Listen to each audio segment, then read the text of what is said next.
Good evening, dear students. Welcome to Bajirao IAS Academy interview guidance program. And in this lecture, we are going to discuss a very important topic, and this was continuously in news. And UPSC has been regularly asking at least one question on this in every year mains examination and even prelims examination. And it is also a very important topic for your interview as well.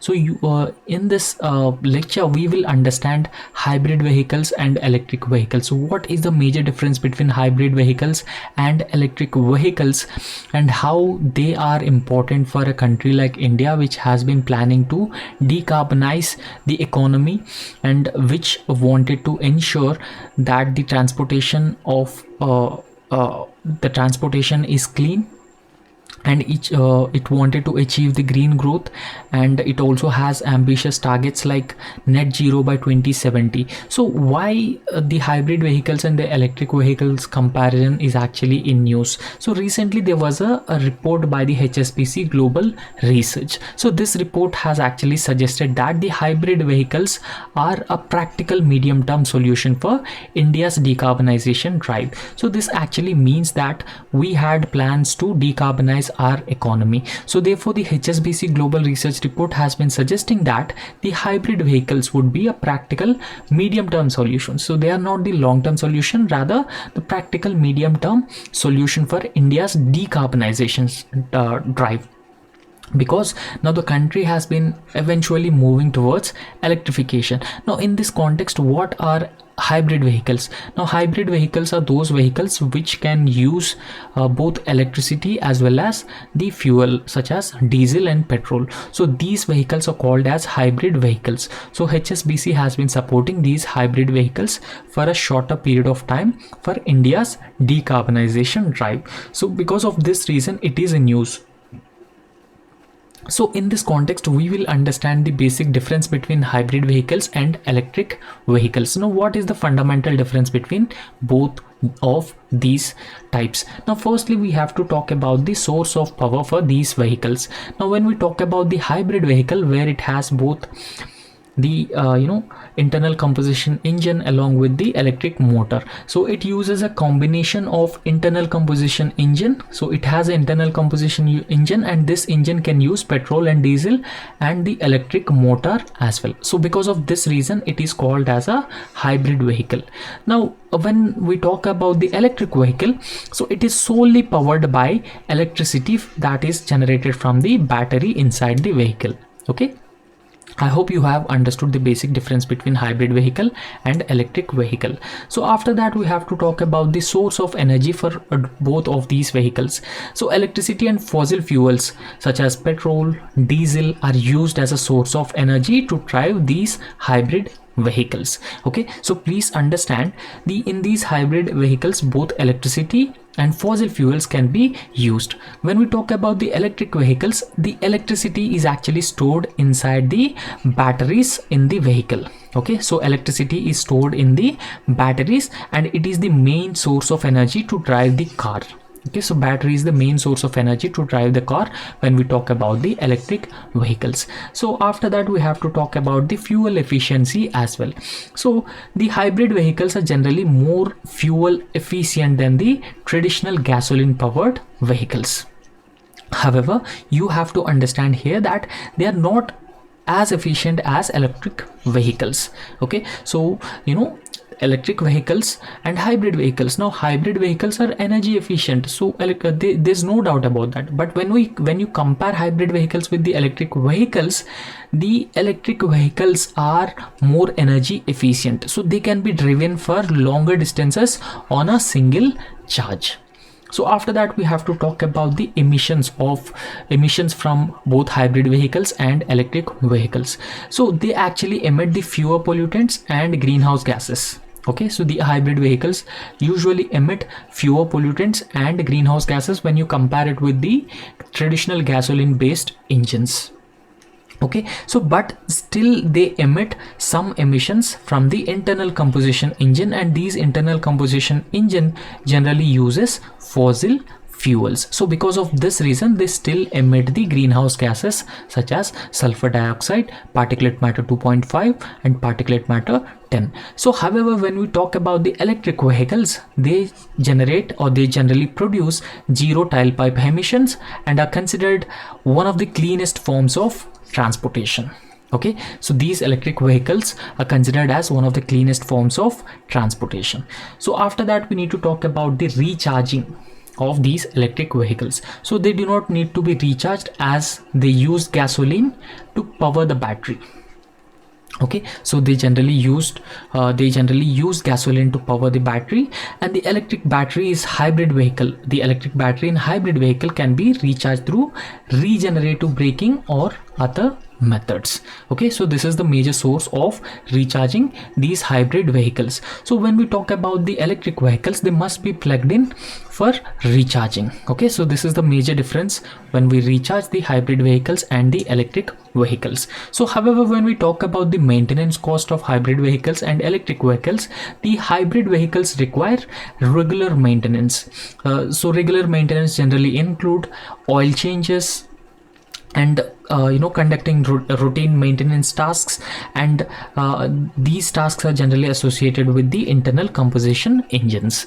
So when we talk about the maintenance of electric vehicles, they have a fewer moving parts and generally require less maintenance. Okay, so they generally require very less maintenance. So we should also talk about the cost of these electric vehicles. So the hybrid vehicles are generally more affordable than the electric vehicles. So electric vehicles as of now, they are not affordable. They are available at a very high cost. However, over a period of time, what has been happening, technology has been further upgrading. Okay, so with the development of technology and improvement in the technology over a period of time, the cost of electric vehicles has been rapidly declining and reducing, and it should be more and more affordable for the people over a period of time. Okay, so these are the major differences between hybrid vehicles and the electric vehicles. So in this context, we have to understand that, okay, so the hybrid vehicles are a short-term solution for India's decarbonization drive. So however, the battery electric vehicles also have certain disadvantages or certain issues which are being associated with them. So firstly, we have to talk about the upfront subsidy on these electric vehicles. Now, if you look at India's subsidy or subsidies structure and tax breaks, so they are generally targeted at high-end electronic vehicle segment. Now these high-end electronic vehicle segment or high-end electronic vehicles are generally affordable by very few individuals. Okay, so they are dominated by the affluent buyers. Otherwise, these affluent buyers don't require tax breaks and subsidies. Okay, so they can afford the high upfront cost of these electric vehicles without any financial support, and this is the main issue. The upfront subsidy is the main issue with the electric vehicles. So after that, we need to talk about the charging infrastructure as well in electric vehicles. Norway and China have invested heavily in public charging stations. Okay, so they have invested heavily in the public charging stations. Now electric vehicle charging stations, charging infrastructure is very important when we planned to phase out the electric vehicles on a large scale. However, if you look at India still lags behind with only 2,000 stations for over 1 million electric vehicles. So even if we have 1 million electric vehicles, there are only 2,000 charging stations. So it says that India still lags behind over the charging networks. So after that, there are a wide variety of challenges that the electric vehicle segment has been facing.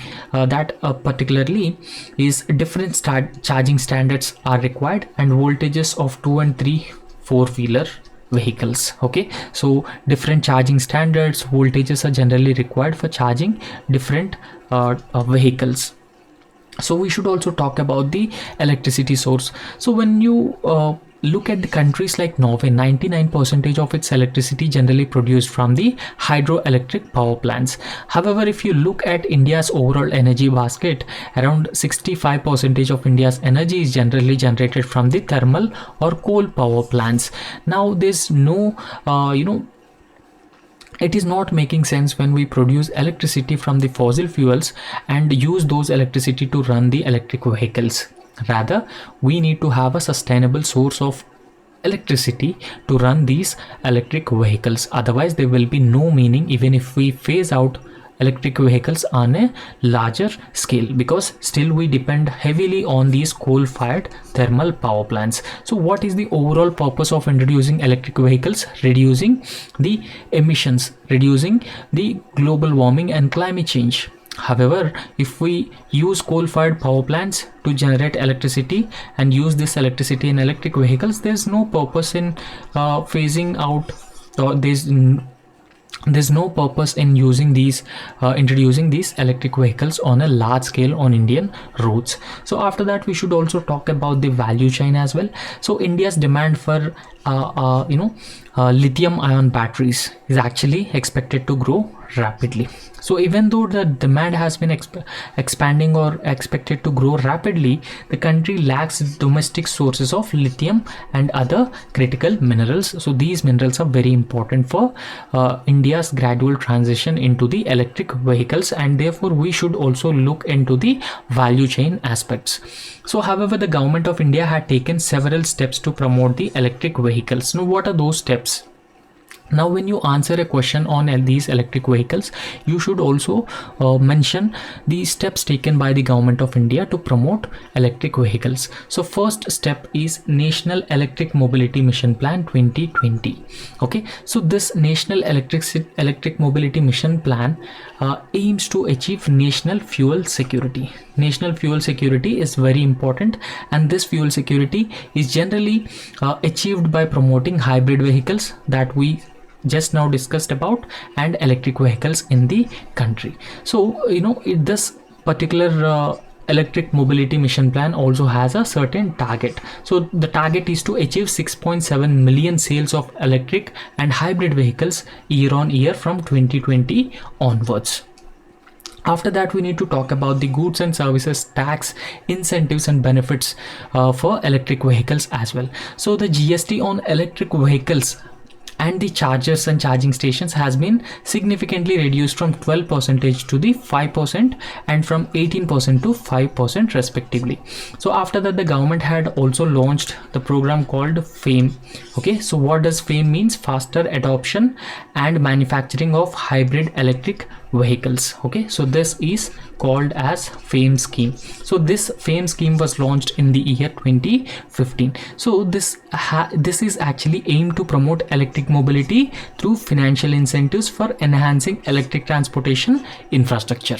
Okay, so through FAME program, promoting electric vehicles as well as electric transportation infrastructure. So the government recently launched FAME 2 program as well. So this program was launched after 4 years of FAME 1. Okay, so this was launched in the year 2019. So with an overall outlay of 10,000 crore, and this 10,000 crore had been announced to incentivize demand for electric vehicles by providing upfront subsidies and creating electric vehicle charging infrastructure on a large scale. Okay, so these are the steps that were announced by the government of India to promote electric vehicles, to make sure that the Indian economy shifts towards the clean economy and decarbonize our economy as well as achieve the goal of net zero. Okay, so that's all about the hybrid vehicles and electric vehicles and the measures which announced by the government of India with respect to promotion of electric vehicles. Now if you have any doubt on this topic, so please comment those doubts in the comment section, and please also like our video and also subscribe to our YouTube channel. Thank you.